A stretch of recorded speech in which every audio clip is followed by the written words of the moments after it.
For those of you who have been dealing with compatibility issues with the Viltrox EF-L mount Pro adapter that has this cool sliding locking ring, especially for those who have been following along with the Blackmagic autofocus firmware that I have been covering on this channel, I have finally found a fix that actually works on both the new matte version and the older chrome version of this adapter. Now, in order to verify that this does in fact work, I reshot that entire one-take music video at f1.8 on the Sigma 18-35 using the shiny, sketchier version of this adapter. The entire thing worked without a hitch, and because Viltrox guides aren't super clear and their website's not great, you can follow along with this video here to get this thing fixed. Now, before we continue, I have downloaded and re-hosted the firmware updates for this adapter for both Mac and Windows, so you can take that link in the description below this video to download those and follow along from here.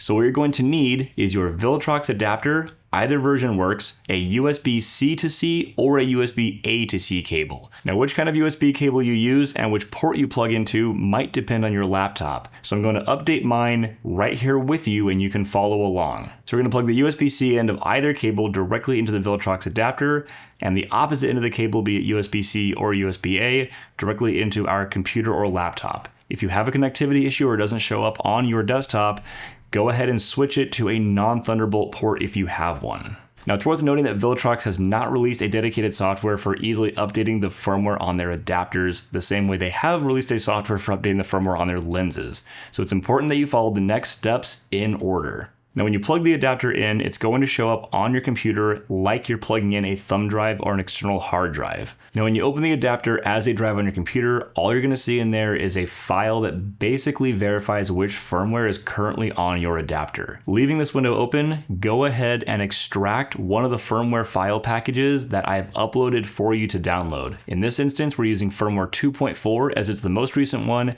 and seems to have the widest compatibility of lenses. Once you've extracted that firmware folder, go ahead and open it, grab the firmware update file, and simply drag it into the open adapter drive window. And once you have successfully dropped the new firmware file into the adapter drive window, it will automatically close and possibly disconnect for a moment. Basically, this is the adapter by itself running the firmware update on its own. Once the adapter drive pops back up, you can open it and verify that the firmware number has updated to the most recent firmware that you've installed. And once that's done, you're free to eject and disconnect your adapter and go install it on your camera for use. If you have any lens control issues with your freshly updated adapter, try switching this little side switch between O or A modes. This basically changes lens control protocols between two different widely used standards. And whether your lens is working or not working from there, if you could leave a comment in the comment section below so that we can start to build a profile and a list of compatible lenses, that would be awesome. Anything you can do to help me, help the community get this thing up and running with as many lenses as we can, by the time that this thing officially releases, the better it's going to be for everyone. And with that, I'm gonna go finish coloring this feature film I'm working on and continue working on a special project that I will be announcing later this year for you guys. I'll catch you guys next time.